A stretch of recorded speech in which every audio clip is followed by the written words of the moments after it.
मोरे घर पनिया पिलाई दी है जान गे, कफन ओढ़ाई दी है टूटत ही जब प्राण गे।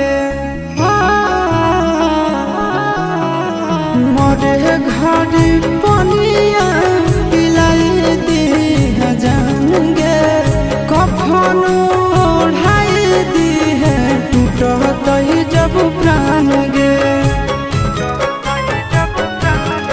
हगे हमारा से तोरा जाती प्यार होता भेंट साक्षात कर लगे।